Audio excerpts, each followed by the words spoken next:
Shalom, kasih karunia dan damai sejahtera dari Tuhan kita Yesus Kristus ada dalam kehidupan saudara semua. Kita berjumpa kembali dalam renungan mingguan hari ini, Jumat 27 September 2024. Renungan didasarkan dari Injil Markus pasal yang ke-11, ayat 20 sampai dengan 26. Sebelum kita bersama merenungkan kebenaran sabda Tuhan, mari kita menyatukan hati di dalam doa. Bapa yang penuh kasih, kami mengucap syukur untuk setiap kebaikan, kemurahan, dan pertolongan-Mu yang hadir di dalam kehidupan kami. Kami mengingat kembali perjumpaan-perjumpaan dengan-Mu Tuhan dalam segala peristiwa yang kami hadapi. Betul kami menemukan kasih-Mu dan benar pula kami merasakan jamahan-Mu. Maka biarlah itu yang membangunkan keyakinan kami untuk terus setia dan percaya kepada-Mu. Maka kebenaran sabda-Mu yang hendak kami renungkan bersama, kami yakin inilah perbuatan-Mu yang ajaib, supaya kami senantiasa dikuatkan dan berjumpa dengan kasih-Mu yang besar. Berfirmanlah, ya Tuhan Yesus, kami siap mendengar dan melakukannya. Dan kami mohon ampun ya Tuhan Yesus atas setiap dosa dan pelanggaran kami. Di dalam nama dan kuasa-Mu ya Tuhan Yesus, kami naikkan doa ini dengan bersyukur dan percaya. Amin. Injil Markus pasal 11 ayat 20 sampai dengan 26, demikian sabda Tuhan. Pohon ara yang sudah kering, nasihat Yesus tentang doa. Pagi-pagi ketika Yesus dan murid-muridnya lewat, mereka melihat pohon ara tadi sudah kering sampai ke akar-akarnya. Maka teringatlah Petrus akan apa yang telah terjadi, lalu ia berkata kepada Yesus, Rabi, lihatlah, pohon ara yang kau kutuk itu sudah kering. Yesus menjawab mereka, percayalah kepada Allah. Aku berkata kepadamu, sesungguhnya barang siapa berkata kepada gunung ini, beranjaklah dan tercampaklah ke dalam laut, asal tidak bimbang hatinya, tetapi percaya bahwa apa yang dikatakannya itu akan terjadi, maka hal itu akan terjadi baginya. Karena itu aku berkata kepadamu, apa saja yang kamu minta dan doakan, percayalah bahwa kamu telah menerimanya, maka hal itu akan diberikan kepadamu. Dan jika kamu berdiri untuk berdoa, ampunilah dahulu sekiranya ada barang sesuatu dalam hatimu terhadap seseorang, supaya juga Bapamu yang di sorga mengampuni kesalahan-kesalahanmu. Tetapi jika kamu tidak mengampuni, maka Bapamu yang di surga juga tidak akan mengampuni kesalahan-kesalahanmu. Berbahagialah kita yang merenungkan sabda Tuhan, dan berbahagialah kita yang percaya. Haleluya. Amin. Yang kakung, yang putri, Bapak, Ibu, Saudara, dan anak-anak, tema renungan mingguan hari ini sudah kering. Dan renungan hari ini digunakan sebagai dasar kita mempersiapkan diri mengikuti sakramen perjamuan yang akan diselenggarakan pada Minggu 6 Oktober 2024. Jadi renungan ini adalah untuk pendadaran kita masing-masing secara pribadi atau bersama dengan keluarga. Jemaat yang dikasihi Tuhan, teks yang kita renungkan sangat menarik. Jika kita membaca mulai dari ayat yang ke-12 sampai dengan ayat yang ke-19. Jika kita membaca ayat 12 sampai 14, maka kita akan tahu kenapa pohon ara itu menjadi kering. Ternyata Tuhan mengutuk. Kata mengutuk kan menurut saya menjadi hal yang bagi kita tidak biasa. Atau nyupatani, nyumpahi. Berarti dalam cara pandang kita, membuat seseorang, dalam konteks tertentu menjadi negatif, celaka, dan lain sebagainya. Tetapi itulah yang dikatakan Tuhan. Itulah yang dilakukan Tuhan. Jika kita membaca judul perikopnya, Yesus mengutuk pohon ara. Tapi kenapa Tuhan sampai mengutuk? Apakah Tuhan benar-benar sedang marah kemudian mengutuki pohon ara? Jika kita membaca di ayat yang ke-13, dari Injil Markus pasal 11, dan dari jauh ia melihat pohon ara yang sudah berdaun. Ia mendekatinya untuk melihat kalau ia mendapat apa-apa pada pohon itu. Tetapi waktu ia tiba di situ, ia tidak mendapat apa-apa selain daun-daun saja. Sebab memang bukan musim buah ara. Kok Tuhan melihat kalau ada buahnya? Berarti kan ada anomali. Bisa terjadi, bisa. Misalkan belum saatnya musim berbuah mangga, ternyata juga ada yang berbuah. Entah 1 atau 2. Tapi Tuhan tidak menemukan buah dari pohon ara ini. Karena memang belum musimnya. Kalau sudah tahu belum musimnya, kenapa Tuhan harus mengutuki pohon ara itu? Ini menjadi pertanyaan besar. Kenapa Tuhan tanda kutip harus marah? Tapi ini adalah sebuah perumpamaan sebenarnya. Tuhan sedang mencontohkan pada sesuatu yang tidak hanya dengan kata-kata, tetapi dengan perbuatan yang ia lakukan. Mengutuki pohon ara, dan betul pohon ara itu kemudian jika kita membaca di ayat yang ke-21 dari Markus pasal 11 tadi yang kita baca, Rabi, lihatlah pohon ara yang kau kutuk itu sudah kering.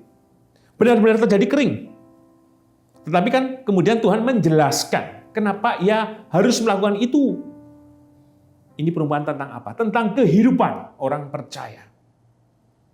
Kalau sudah berdaun, kalau sudah bertumbuh, orang percaya ya harus berbuah. Sudah mengikut Tuhan Yesus, ya harus kemudian melakukan kebenaran firman-Nya. Harus menunjukkan kasih dan lain sebagainya. Seperti perumpamaan pohon anggur. Jika tidak berbuah, maka apa yang terjadi? Tuhan memotong. Persis ini teks yang kita renungkan. Tuhan tidak sedang marah, tapi mencontohkan secara nyata. Jika pohon itu atau kita, orang percaya tidak berbuah, ya tadi, dikutuk berarti apa? Ya memang tidak menghasilkan apa-apa. Ya sampai kering pun tidak akan menghasilkan apa-apa. Dan peristiwa berikutnya di ayat 15 sampai dengan 19. Tuhan marah di bait Allah. Berarti kan ada praktek-praktek yang seperti pohon ara tadi. Yang harusnya bait Allah itu dalam suasana yang baik, tidak dijadikan sebagai pasar, tidak digunakan untuk menindas, mencari keuntungan, dan lain sebagainya, tapi digunakan oleh orang-orang yang punya kepentingan, ya, termasuk juga para penguasa agama pada waktu itu di bait Allah. Ini kan sama saja dengan pohon ara yang kering. Karena mereka justru melakukan hal-hal yang tercela dan tidak menghasilkan buah apa-apa. Maka Tuhan kemudian marah. Menjungkir balikan, memporak-porandakan barang jualan itu. Semua jadi kering. Maka kemudian lanjut di ayat 20 sampai dengan 26. Orang melihat, oh Tuhan benar itu pohon aranya kering sampai ke akarnya. Lah iya. Karena ia sendiri tidak mau berbuah. Maka dalam pendadaran perjamuan kudus ini, dalam tema sudah kering, yang menjadi pesan kita yang pertama adalah perjamuan kudus mengingatkan kita bersama untuk terus berbuah.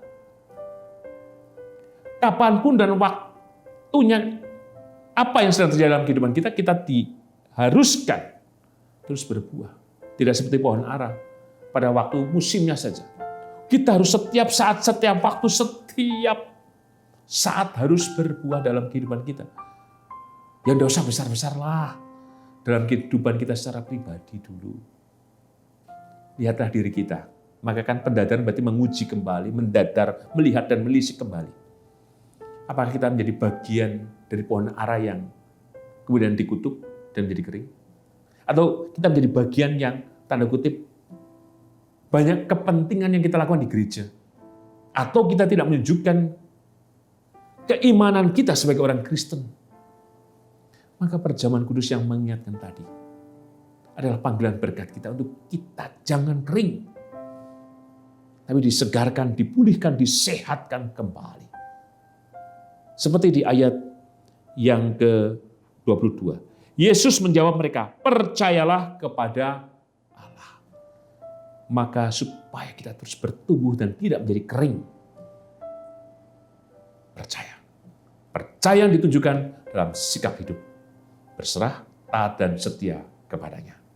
Pesan yang kedua, perjamuan kudus adalah panggilan kita untuk menyelaraskan kehidupan kita dalam pertobatan. Jadi supaya tidak kering, harus disegarkan dengan percaya. Tetapi sikap hidup percaya salah satunya diwujudkan pula dengan pertobatan. Pertobatan akan apa? Jika kita membaca di ayat yang ke-25. Dan jika kamu berdiri untuk berdoa, ampunilah dahulu sekiranya ada barang sesuatu dalam hatimu terhadap seseorang, supaya juga Bapamu yang di surga mengampuni kesalahan-kesalahanmu. Pertobatan. Kita tidak mengampuni itu bersalah loh. Sekalipun orang lain itu bersalah terlebih dahulu pada kita. Maka bereskan dulu setiap kehidupan kita. Supaya apa? Yang percaya tadi, yang bisa mengubahkan semuanya, memindahkan ini dan itu terjadi. Karena apa? Pertobatan kita terlebih dahulu. Percaya dengan pertobatan maka dilakukan dengan apa? Ya kita bertobat secara pribadi, salah satunya dengan mengampuni kesalahan-kesalahan setiap orang yang bersalah kepada kita. Saya seringkali mendengar, susah ya Pak, mengampuni pasangan hidup, anake, putune, wong tuane, tanggane, sesama warga gereja dan sebagainya. Saya susah mengampuni Pak. Iya harusnya bertobat dan tahu Pak kesalahannya. Tapi nek jenengke malah dadi dikandani malah ngeyel dan sebagainya. Hari ini panggilan kita adalah supaya kita bersih. Pengampunan itu harus diberikan. Sekalipun itu mungkin kita terus terluka. Yakinlah sekalipun kita terus dilukai tapi kita memberikan pengampunan itu. Semakin besar berkat yang kita terima. Dan semakin kuat kita menahan apapun yang menindas, melecehkan, dan merendahkan kita. Berikan pengampunan, karena pengampunan itu berkat. Kenapa demikian? Bukankah Tuhan datang untuk mengampuni? Tuhan tidak melihat ke setiap kesalahan, kowe sing gawe kesalahan, kowe sing ngeyel, bangsa Israel yang tegar tengkuk. Kamu seperti Yudas, kamu seperti Thomas, kamu seperti Petrus. Tuhan tetap datang kepada kita bersama. Tuhan mengambil inisiatif untuk melakukan pengampunan. Itulah perjamuan kudus. Inisiatif Tuhan untuk memberikan pengampunan. Mari kita meneladani pengampunan yang Tuhan berikan kepada kita dengan kita memberikan pengampunan kepada yang lain. Termasuk juga mengampuni diri kita. Ini bahasa yang tidak biasa memang. Karena seringkali kita merasa tidak berharga, merasa hina, merasa tidak berdaya, merasa miskin dan lain sebagainya. Pulihkan dengan cara apa? Menerima perjamuan kudus supaya kehidupan kita dipulihkan. Percaya diri, bersyukur dengan keadaan dan keberadaan diri kita. Apapun itu yang sempurna dari Tuhan hadir dalam kehidupan kita. Dan perjamuan kudus memulihkan, menyegarkan, dan memanggil kita dalam pertobatan supaya kembali kehidupan kita menjadi sempurna dalam kasih-Nya yang menyelamatkan itu. Tuhan memberkati. Amin. Yang agung, yang putri, Bapak Ibu Saudara, sebelum kita bersama merayakan undangan Tuhan dalam sakramen perjamuan yang diselenggarakan dalam ibadah Minggu 6 Oktober 2024 dalam kebaktian pukul 8:30 pagi dan pukul 5 sore. Dan semuanya menggunakan bahasa Indonesia. Terlebih dahulu, mari kita menguji diri kita dengan 3 pertanyaan berikut ini. Yang pertama, apakah kita mengakui bahwa kita berada dalam kondisi tidak selamat? Tetapi oleh karena anugerah Allah kita diselamatkan melalui pengorbanan Tuhan Yesus Kristus. Yang kedua, apakah kita bersedia dan bersungguh-sungguh menjalani hidup baru di dalam kuasa Roh Kudus? Yang ketiga, apakah kita bersedia menjalani hidup dengan penuh syukur dalam persekutuan sebagai keluarga Allah?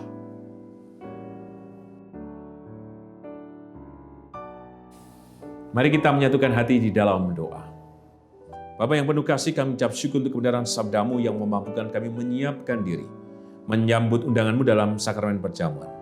Maka bila renungan menjadi dasar pendadaran kami pribadi lepas pribadi, memampukan kami untuk percaya, dan kami wujudkan percaya itu dalam tindakan kami Tuhan.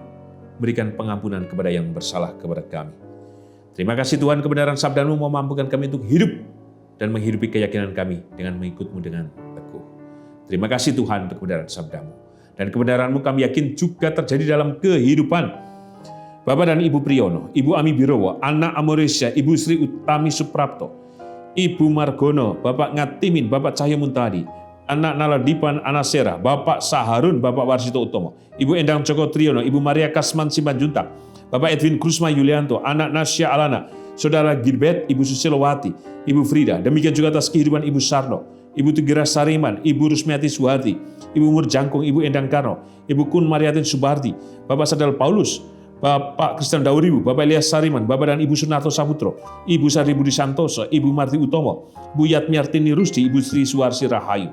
Berkatilah setiap kehidupan hamba-Mu ini Tuhan, dengan kekuatan, cinta, berkat, kuasa, dan pemulihan yang dari-Mu. Dan kami yakin Kau juga memberkati seluruh keluarga yang mendampingi, berikan kesabaran, kelembutan, ketenangan, dan damai sejahtera yang dari-Mu Tuhan.